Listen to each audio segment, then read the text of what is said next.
So when I saw those hills, I'm like, well, shit. I mean, this is it. You know, I mean, that's my last project. I don't need more project than that. You know. So we lay out. You know, this is the south slope, very dark soil, 30% clay. There's the east slope behind there, and then there is the southwest slope, which is caliche and very light soil. So basically, what we do here, Eric, is like we do two fermenters coming from the dark soil and coming from the very light soil. I like to joke like I've got my Côte Brune and Côte Blonde because of the dark soil and light, and we ferment separately, and then after that, the wine, the best is always those together, always. You know, so it's one wine. That's it. You ever have any vintages where you were tempted to separate them? No, because, you know, guess what? They're both very, very, very good and unique and with a lot of characters. But guess what? The best wine is always the blend. Always. So, you know, we produce 1,500 to 2,000 bottles a year. That's it. Yeah. Not much. Not really much. Yeah. So the vineyard was planted in 2011. And here it is, you know, I mean, it's everything. So what's going on here, this is fragmented basalt. Okay. And it's very rich in clay. It's about 30% clay. You see, that's why it's so dark. Very rich in clay, 30% clay. When you go to the other slope, over there, it's like, what, 8% clay? You know, it's like very, very fine. So it's just, that's the reason why it's so dark here, because of the clay content. So with the stones here, is this the quantity of stones, the percentage of stones in the soil naturally, or were these stones brought to the top when the vineyard was made? Those, I mean, as you see, they come down. There's more stone at the bottom than the top, but they were there. Okay. So we did the road on top, and then after that, with caterpillar, we came down and ripped the soil, and then we planted. Okay, well.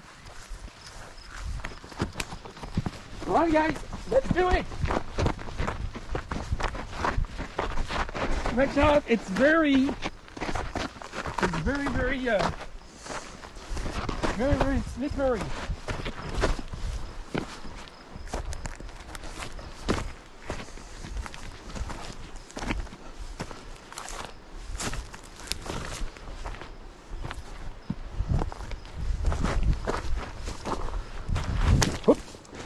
Eric, look at me. Climbing up the mountain. Yeah. Well, man, I have to tell you something. You are the fastest wine rider that made it to the top after me. Congratulations. So was the incline here? Over there, 60%. 60%. No. Only 60%. Yeah. Over there. There's lava flow after lava flow after lava flow. You see over there? Back then, you see the bluff? You see the different flow? Okay, well, that you have the same thing here. Right here.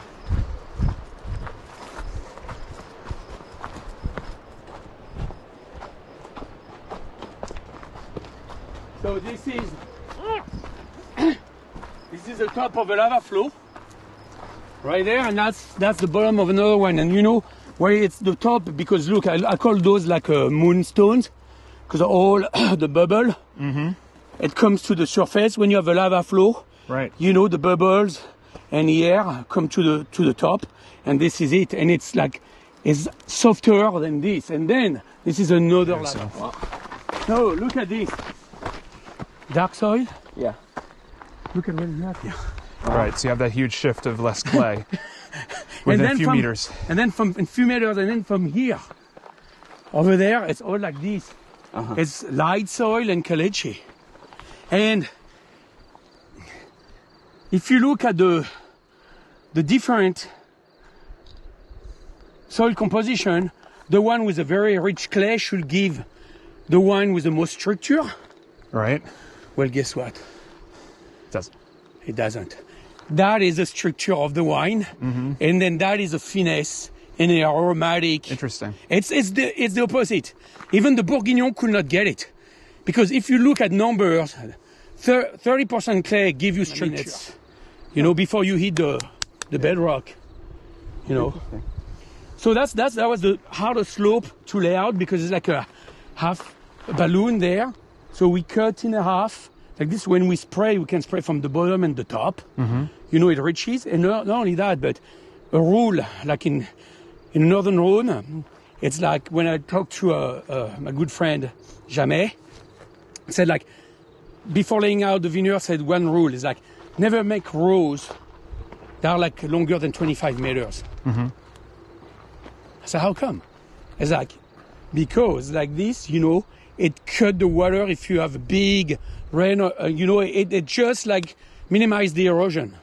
Well, guess what? When you cultivate the soil, it's very hairy, and then the water penetrates. I never had erosion here, never. So, I mean, my employee was like, yeah, we should plant. We have the water, plant another acre up there. And I'm like, I mean, you know, and then we could plant more back there.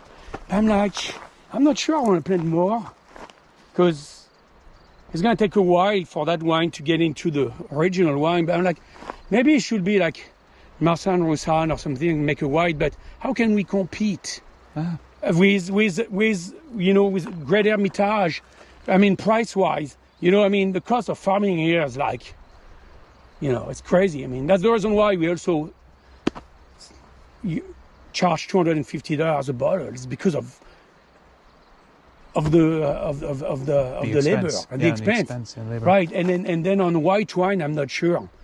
I mean, what do you want to buy? I mean, $250 a bottle. I mean, I buy a Great Hermitage Blanc for that price.